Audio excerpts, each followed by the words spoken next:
Welcome back. We've got another list of top actors and actresses from fantasy and science fiction as we work through the decades. Today, the aughts, 2000 to 2009. I saw some of these when they came out.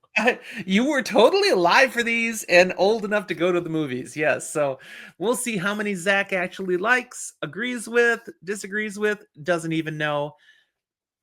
Okay, come join us.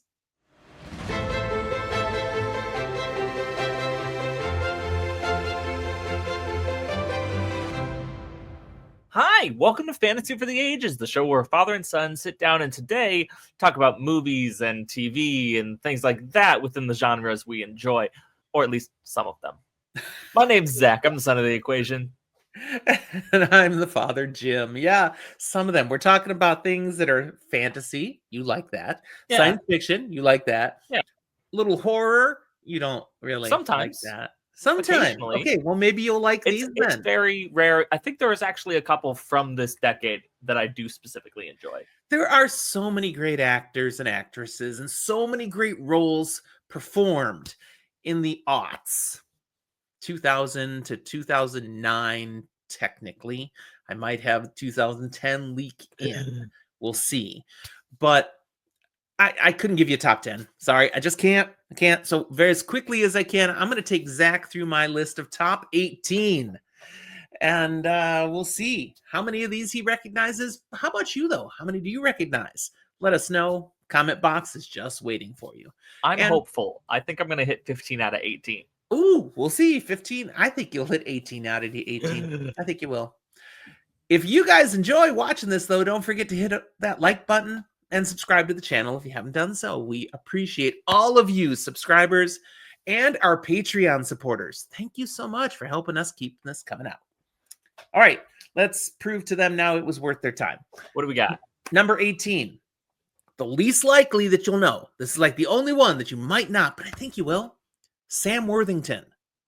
You know Sam. Yes, I do know Sam Worthington. He broke into the scene in the aughts. His biggest role in the aughts is in 2009, Avatar. That's Avatar, right? He plays Jake Sully. Yeah. He also in this decade is in Terminator's Salvation. Yes, also in 2009. Mark is right. And in 2010, so I'm cheating because that's all he had in the aughts, but I'll give one more. He plays Perseus in Clash of the Titans. Yeah. Which also has Liam Neeson, one of my favorite actors, as Zeus. He's one of the actors on my list of people who like never really felt like they got their breakout moment, never really hit center stage, but were just on the edge of it. Could have, and just haven't. That is so well said, which is why he's all the way down at number 18. I enjoy him when I see him, but did he ever crash through? I mean, a starring role in Avatar, and yet he's still on the fringe of what most people talk about. Yeah. Right, but that's 18. Who's 17? Sigourney Weaver. I told you we'd see her again. You were right. But she doesn't have many roles in the aughts that are in science fiction and fantasy. She's also in Avatar. Yes, that's the last one from this decade. Again, 2009, Dr. Grace Augustine, but she's got 3 that comes before it, and 2 of them are voice roles. Okay. So that, that diminishes it a little bit. Not necessarily. When there's only 4 and 2 of them are just voice acting. But don't say just voice acting. Voice acting can be huge and prominent and great. You say it like it's discounting, going, it's just voice acting. It is just voice acting because all you're having to do is show up with your voice as opposed to being fully present on the screen with all the portrayals, the emotion, the physical body. None of that matters when you're voice acting. Let me go a step further. You have to be able to portray all of what you can with your body with only your voice. No, that's poppycock because no, it's not. The animation portrays all of that stuff for you. All you have to do is provide a voice that matches what's happening on the screen. As someone who actually enjoys things that are animated sometimes, whereas I know you generally don't, I'm going to hard disagree with you on this. And I think plenty of our viewers will actually agree with me. Well, we've been very clear in the past. I love doing this show with my son, even though often he's wrong. And that's fine.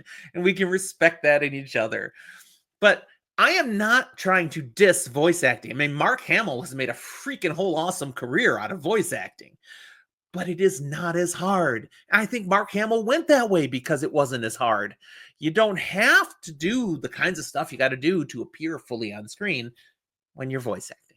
I do not agree. I think it is a different set of skills to a certain extent that you need. Not every great actor can be a great voice actor, and vice versa. This is verging on a tangent now. You guys go ahead and chime in. I'll Who's fight on right this on one. their This is a hill I opinion on will voice die actors? on. Let us know. But Sigourney Weaver, again, her voice acting got her on the list, so it's fine. It's just all the way down 17. But first, she's got a real performance in The Village in 2004, an M. Night Shyamalan movie you probably haven't seen, but it's Sorry, an M. Night who? good. Yeah. Oh my goodness! No. You said M. Night Shyamalan. I'm like, who? M. Night Shyamalan. What are you talking about? No, it's Shyamalan, isn't it? No. Maybe Okay. I'm wrong, but how Maybe people you're say wrong. it? I gotta look this Absolutely, up. M. Night Shyamalan. No, it's Shyamalan. Totally. I just looked it up. I've never heard it said There's that no way way it's in my life. Shyamalan. I've never heard it said that way in my life. Maybe everyone I've heard has said it wrong. I've never heard it said that way. Because literally it's Shyamalan. Shyamalan. Now I'm going to see how to pronounce it. Check how many syllables. Yeah, there's clearly the syllables are there. M. Night Shyamalan. Crap! I'm looking at it going, you are looking at this and trying to pronounce it as English. It is not English. Don't read it that way. There's no way that should just be Shyamalan, but okay. I have been saying it wrong for decades. I don't think you have, because I've definitely heard you say it. This was the first time I've heard you say it that way. I don't say his name very often. Anyway, The Village. It's not considered one of his better movies. I loved it. I thought it was a great movie and a wonderful twist at the end. But I don't know. People diss this one. But Sigourney Weaver has a great role. Then we've got the voice of the ship's computer in WALL-E.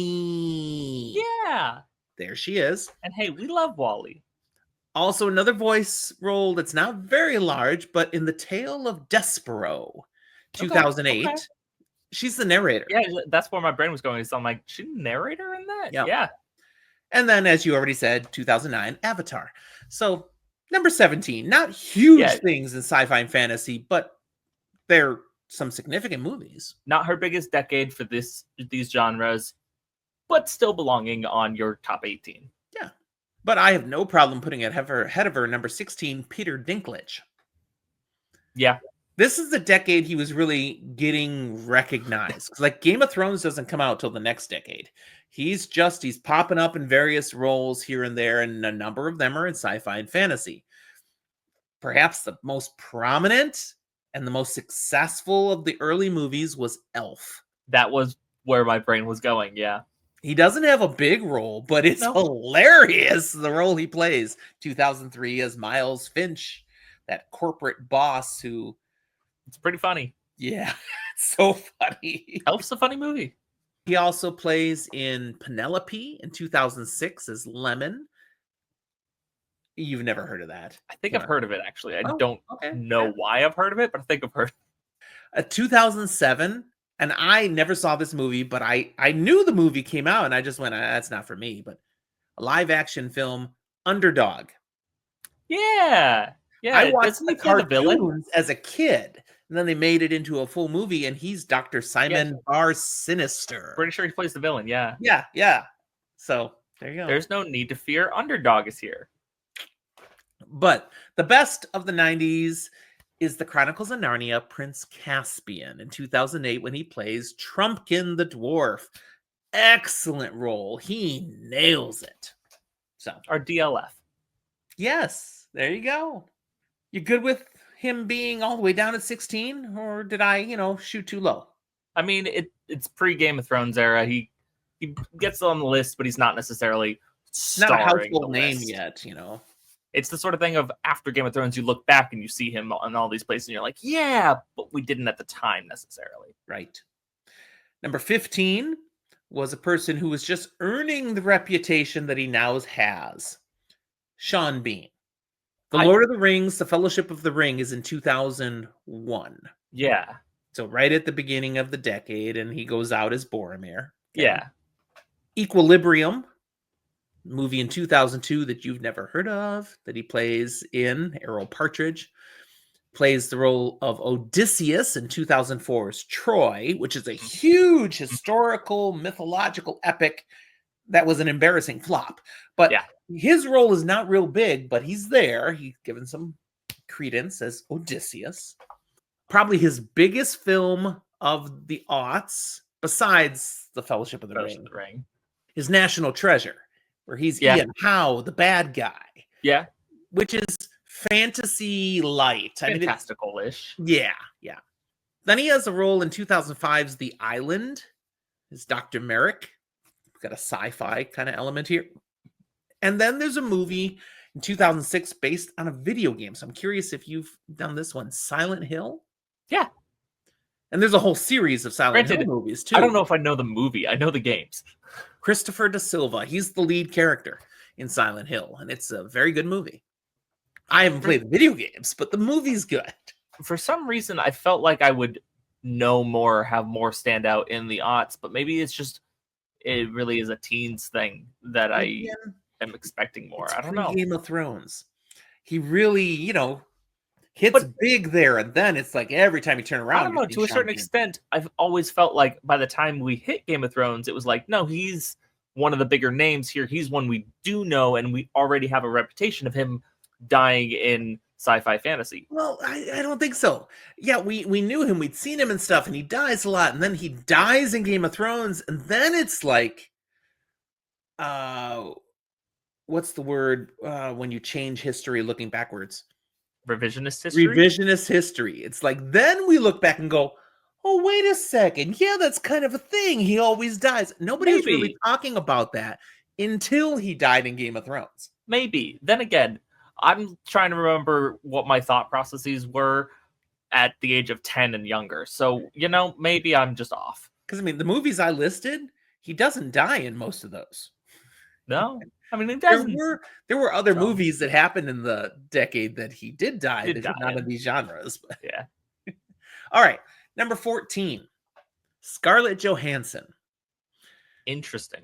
She's got 4 roles in this decade, 3 of which are pretty significant. The first one is the small one. Eight-Legged Freaks in 2002, a comedy horror movie. Big, massive spiders taking over town. Things or something. I'm like, and she plays Ashley Parker, just kind of one of the cast. She's not a lead role, but she's there. But then she's in The Island, which we just mentioned. We talked about Sean Bean. She plays. It's science fiction. She's playing Jordan 2 Delta, and also Sarah Jordan. I can't explain why there's 2 names without giving away plot points. But for plot reasons. Yes. Her biggest movie of the decade is The Prestige. Have you seen that one? It's on my list. It's one that I keep telling myself I need to watch this, and I just haven't gotten to it. Top-notch film. 2006. She's the woman at the corner of the love triangle.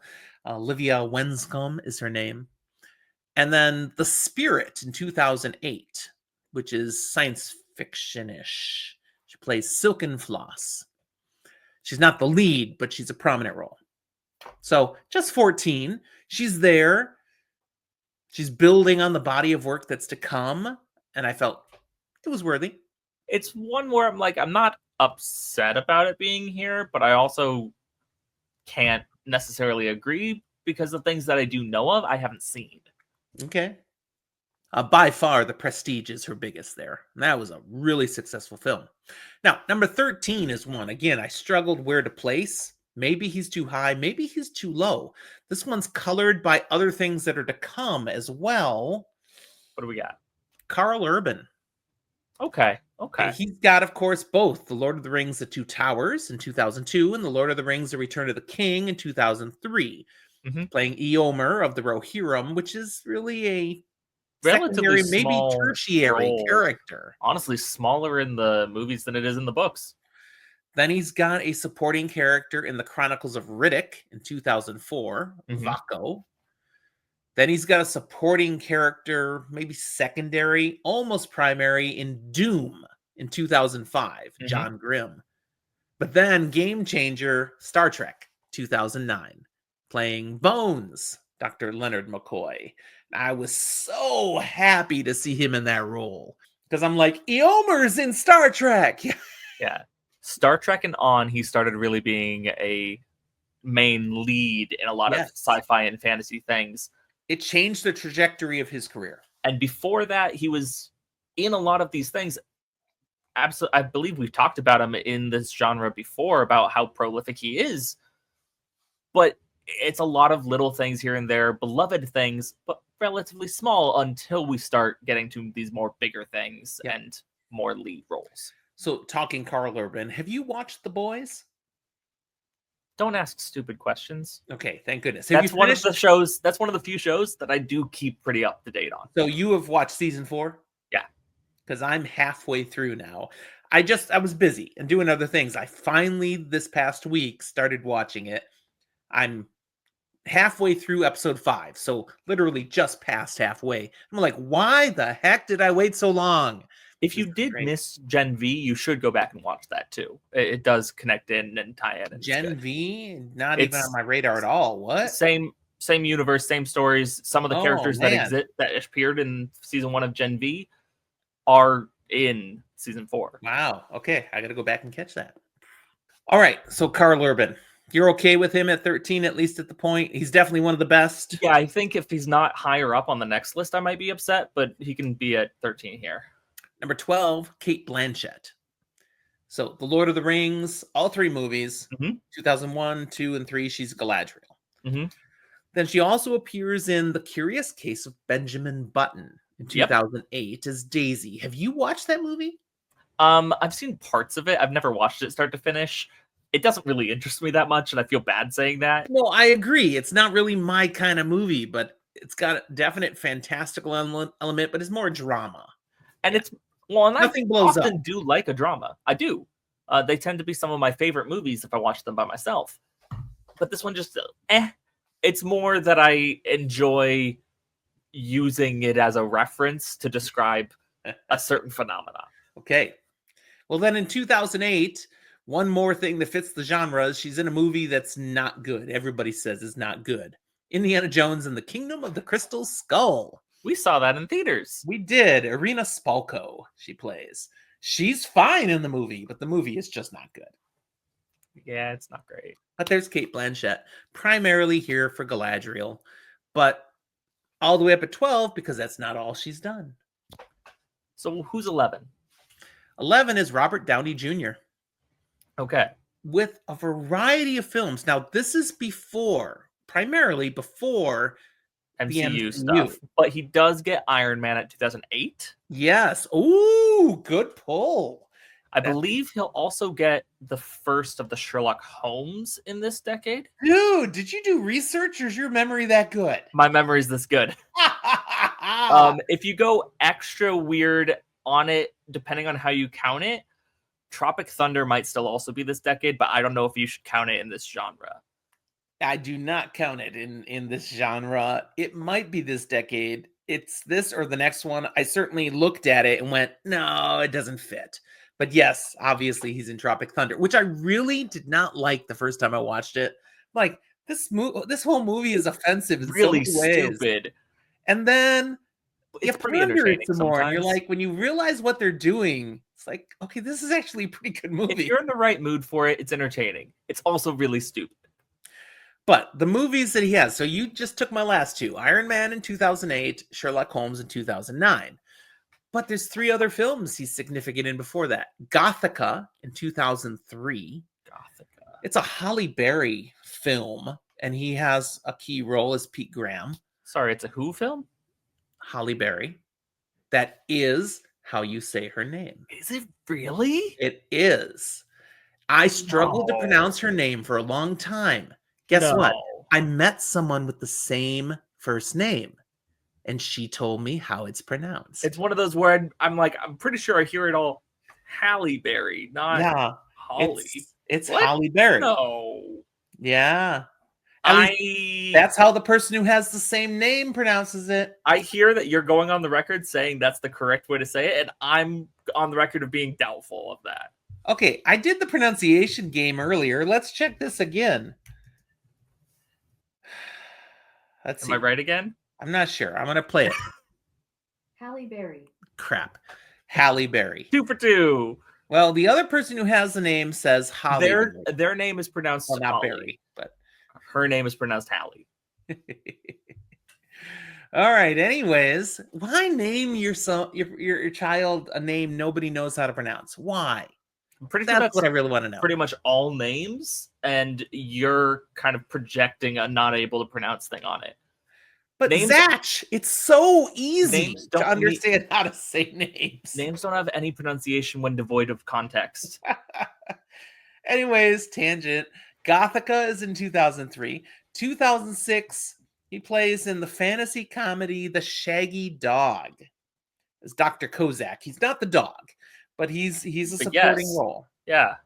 And then he's also a supporting role in A Scanner Darkly in 2006. Which playing I've James heard of. Barris. And that's a Keanu Reeves flick, but he's a secondary role. And that's the one that's live action, but also kind of animated. It was a very weird, unique thing they did on the screen. Okay. Yeah. Okay. So 5 films. He's only 11 because, it's late in the decade. He finally is like, ooh, Robert Downey Jr.'s arrived. He'll be back. Yeah. Number 10, Hugo Weaving. I was hoping he would appear on this list. So we've got his Elrond performances in The Lord of the Rings, Fellowship of the Ring, Two Towers, Return of the King. He also has Agent Smith in The Matrix Reloaded and The Matrix Revolutions. Was in The Matrix last decade, but did not make the list. Yeah, there just wasn't anything else for him back then. So here he is. And then he also has in 2005 V for Vendetta as the title character V, also known as William Brookwood. So Hugo Weaving, prominent. These are big hits, big roles, significant stuff. He'll continue to have things in this genre, these genres that we enjoy. I'm not sure he'll reappear in the next decade. Well, there's a prediction. Okay, number 9, Halle Berry. Did I say it right? No, you went back to your original wrong again. Halle Berry? Yep. All right, Halle Berry is number 9 on this list. All right, so in 2000, she's in X-Men as Aurora Monroe or Storm. And then our first X-Men appearance on this. 2003, X-Men, X2, X-Men United. And jump ahead, 2006, X-Men The Last Stand. Okay, same character in all 3 of those. I also mentioned already, she's the star in Gothica in 2003, Miranda Gray. Then in 2004 is the movie she would like to forget, Catwoman. Yep. Patience Phillips, who becomes Catwoman. I did not think it was that bad a movie. I watched it. I didn't watch it in theaters, but I did watch the movie. I was like, it's fine. And everybody's just railing against how bad this movie is. I'm like, it's not that Look, bad. At this point, I know I've seen that movie. I remember Halle Berry as Catwoman. I don't remember the movie. I mean, we already had a Catwoman before her in the movies, Michelle Pfeiffer. Michelle Pfeiffer was no incredible, awesome Catwoman either. So I'm like, there's nothing wrong with this role. She's fine. I'm not sure there's been, and this includes, we get other versions later as well. I'm not sure there's really been a good Catwoman. The Princess Diaries, that actress. Who is that? Anne Hathaway. And she also was a Catwoman. I also don't think it was necessarily a very good Catwoman. Like, I'm not sure we've had a good Catwoman, which makes me almost wonder, I don't know if we can have a good Catwoman. Anne Merriweather, the only original and good Catwoman. There you go. You're like, who? And I'm like, did I remember the right name? I think so. Okay. Number 8, Elijah Wood. Okay. We're back in the Lord of the Rings territory. Frodo Baggins, all 3 of those movies here in the aughts. Was Deep Impact like 2000 or 2001? That's earlier. That's a 90s film. Damn. Ooh. But he pulls out I'm like, holy crap, we got cute little Frodo Baggins. He's adorable. In 2005, he does Sin City. Mhm. He's a serial killer, Kevin. It's so dark, so different. And that was like acting credentials. There you go, man. Well done. But he has one more role in the aughts. Can we give him Happy Feet? Yes, Mumble, the voice of Mumble in Happy Feet. It's right there. So there he is, number 8. I mean, Frodo Baggins That's is, what gets him again, this, really. cultural icon, but then he's got these other things. And Sin City gets him props to do something so different. Again, you're showing you're an actor. You're not a type. So we're at number 8, moving to number 7. I'm going to make a prediction about the rest of the aughts. Okay. I think the top 7, there will only be one that did not appear in either Lord of the Rings trilogy or the X-Men trilogy. Yeah, you're going to get that wrong. By how much? Quite a bit. Starting right away with number 7, Ewan McGregor. There's Star Wars too. If I include Star Wars, okay, now if you am I wrong? Star Wars, you're still wrong. Wow, what do you have? So, Ewan McGregor, we've got Star Wars Episode 1, The Phantom Menace, which is technically 99. That one's 99. Because it's part of a series, I lumped it in, because then we got Star Wars Episode 2, Attack of the Clones in 2002, and Star Wars Episode 3, Revenge of the Sith in 2005. But we also have Big Fish in 2003. Big Fish is him. The young Edward Bloom. He's another one in that sci-fi flick, The Island, in 2005, playing You really Lincoln like going back to Sixto, that one. or Tom Lincoln. And then he has a voice role, which you know is one of the best things an actor can do. The voice role of Rodney Copperbottom in Robots in 2005. Oh, yeah. Yes. Yeah. No, I know That's that like one. a lead role in that movie. So when was Moulin Rouge? Well, that wouldn't fit these genres. I mean, it's kind of fantastical of sorts. But I don't think that's this decade. I'm doing a quick check for you.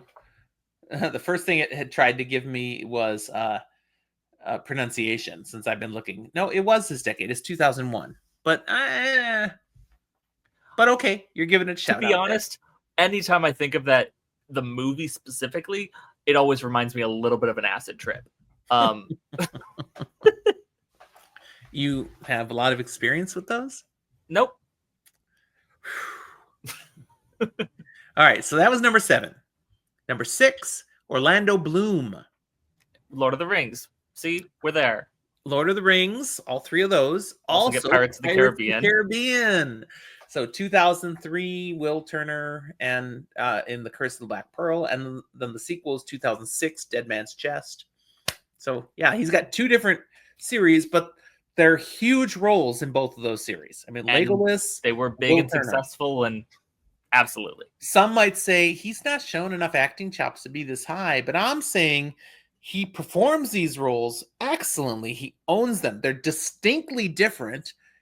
And these movies were massive successes. I'm like, nah, I'm giving him 6. It's like maybe he doesn't get as big in any other decade, but he owned the odds. Number 5, Natalie Portman. Got Star Wars Episode 1, 2, and 3. Again, 1 is 99, but as Padme Amidala. We also get V for Vendetta. Yep, that's in 2005. We also get Mr. Megorium's Wonder Emporium in 2007. I know that one. I didn't know it was 2007. I didn't know when it was. Molly Mahoney. Not many people remember that movie, but that is a quirky, fantastical experience. I always confuse this movie, not in what actually goes on in the movie, but in the name with the Imaginarium of Dr. Parnassus. I can understand that. Completely different movies. Totally different. But I mix up the names. So, Natalie Portman. And she's gone on to continue to just nail huge roles. So, I think 5 is good for her. Okay. And can it be noted, there have been more women on this list? There have. I'm proud of you. Thank you. But it's not because they're women. I do not do ratios or trying to get it right. They earned their roles. Yeah, no, when I say I'm proud of you, it's more I'm proud of you for being able to come up with and think of realizing that these people are here. They deserve it for their own right. I'm There you proud go. of you for recognizing that. No, I partly say it because that's the end of the women right there. The top 4 are all men. What do we got? Number 4 is Keanu Reeves. Yep. The Matrix Reloaded and The Matrix Revolutions, both in 2003 as Neo. 2005, the grossly undervalued Constantine, where he plays John Constantine. We already talked about 2006, A Scanner Darkly. He's the lead role, Bob Arctor. And then 2008, a sci-fi flick. It's a remake of I think it was 1950s film, The Day the Earth Stood Still. I do remember that. I also remember it not being a particularly good movie. Unfortunately, yeah, it was a little slow. But I still appreciated his role as Klaatu. You know what else I remember about that movie? I think about it every time I look at that big dome that exists in Las Vegas now, because they could have just used that for filming purposes, honestly. That big dome is amazing. And it's not a dome, it's a globe. It's totally the sphere. I think that's what they call it, actually, the sphere. I don't know. When you see it from top down, it doesn't matter. It looks the same. So I was in Vegas, not this last December, but a year ago December for a conference. And my hotel and where we were meeting, and then where the strip was. Yeah. To get between the two, you could take an Uber for, $10-15. Or you could use your legs, which I'm cheap. You have those? I would use my legs and I'd walk right past the sphere. This thing is massive. I walked past it many times. Very cool. It's going all times, 24 hours a day. This thing has massive stuff showing all over it. It's very impressive. Okay, we digress. Yeah. We have 3 left. I think one of them you'll be surprised by. Okay. But not this next one. Number 3 is Ian McKellen. Okay. So Gandalf, okay, Lord of the Rings, Fellowship of the Ring, and 2001, Two Towers, 2002, 2003, The Return of the King. And then Magneto. Yes, X-Men in 2000 as Eric Lenscher, Magneto, and X2, X-Men United in 2003 as Eric Lenscher, Magneto. So those are the 5 biggest. He does other things. I'm trying to limit. Okay, so 6. No. Last Stand is also this decade. You put it for Halle Berry. I said I'm limiting to 5, so I didn't say the Last Stand. Oh, okay. Yeah, gotcha. He did more, but it's all considered in why he's number 3. Fair enough. I love me some Ian McKellen. Isn't he also a Sir Ian McKellen now? He is. Both Sir Ian McKellen and his counterpart, Sir Patrick Stewart, for X-Men. It's a fun little double Sir, Yes, it is. So, awesome. I cannot picture Gandalf without seeing Ian McKellen now. I'm so glad he said yes to that role. Yeah. Number 2 is the one I think you'd be surprised by. Christian Bale. I'm not too surprised because we did mention these Batman movies, but he's also got a couple of other things that is there. So Equilibrium in 2002, science fiction movie we've mentioned before for someone else, John Preston. Also in 2002, a movie we have not mentioned, Reign of Fire. He's the lead role of Quinn Abercrombie. It's a British fantasy film. Dragons come up from the depths. Okay. It really didn't do that well, but it's a good movie. I've watched it. I think I saw you watch it or something. Okay. But I wasn't watching. 2005, Batman Begins, where we get a whole new Batman, and it's finally the Batman we deserved. There it is. The Prestige in 2006, he's another point of the triangle. So we already had Scarlett Johansson, and now we have Christian Bale. And then 2009, Terminator Salvation, he plays John Connor.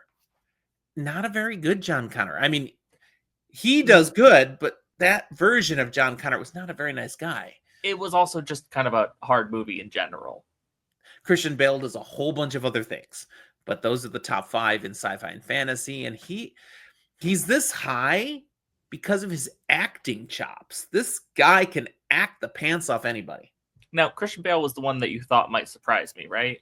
Mm-hmm. Mm-hmm. So your number 1 spot is Hugh Jackman, right? Yes, it is. Well done, son. So X-Men in 2000, he's Logan. Wolverine. who is way too tall to play Logan Wolverine, and Except we now don't everyone care. thinks Wolverine is taller because we think of Hugh Jackman. He's so good at it, we don't care. Of course, they really play with that in Deadpool versus Oh yeah, Deadpool and they had fun with Wolverine. that. That movie is so good. Okay, second, Van Helsing in 2004. Which is a sleeper pick, but I really like it. Yes. 2006, The Prestige, the third point of the triangle. So all three of them are in my tops here. And the other two are still Wolverine. X-Men The Last Stand in 2006 and X-Men Origins Wolverine in 2009. Those are the ones I'm putting as his top 5. Wow. I love Hugh Jackman. I mean, in a fan sort of way. Just be clear. I'm glad you made that clear. We were so confused otherwise. You're happy with that number 1? Yeah, no, I'm down. Especially because honestly could have maybe gotten the number 1 just from Wolverine, but does have some other things in there that are valid, including the movie that I continuously need to see at some point, The Prestige. Do you remember going through the Van Helsing experience at Universal Studios? Yeah. And I do believe I had seen it by then. Yeah. Oh, yeah, you had. It doesn't exist anymore. I mean, that was just a niche thing that they had there. But I remember I rewatched that movie with, recently. Fake Blood with that at one point. It's still actually a good movie. No, it stands up.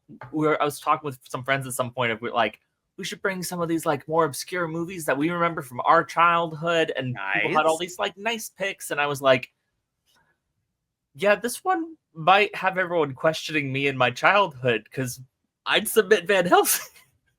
It's really, I mean, it was supposed to start a franchise, and it didn't do well enough to do that, but I'm just sad because I thoroughly enjoyed the movie. It was entertaining. It was good. The sleeper actor in it is David Wenham as Carl the monk. Mm-hmm. He goes on to do other things that are just, oh, you were in Van Helsing. But anything else you want to say about anything about the list here? Because that's the list. I mean, honestly, the only thing I might say is that maybe David Wenham should have also made the list somewhere now that you mention him. I just look him up now and go, no, maybe he should have. Between Faramir, Van Helsing, Faramir. He's just another one of those guys that at this time was always that secondary guy. He's always on the periphery. Yeah, maybe not high on the list, but he's a solid actor. Near the bottom, it's true. All right, that's what we have for you today. I hope you enjoyed reminiscing about the aughts. You know what I will say? My other takeaway here is, I'm potentially offended that we didn't get more people that had inclusions from Harry Potter. Because there are some big name actors there that I think also did some other things. I hear you, but there's not enough other things. Just maybe they were just too involved with Harry Potter. Yeah. The exception to that maybe being Robert Pattinson, depending on when Twilight came out. Oh, yeah. Well, hold on to that name. I'm not supposed to make that sound. We're not done yet. Any thoughts you have, be sure to put them in the comments. Thanks for watching. We'll talk to you next time. Now I can do it.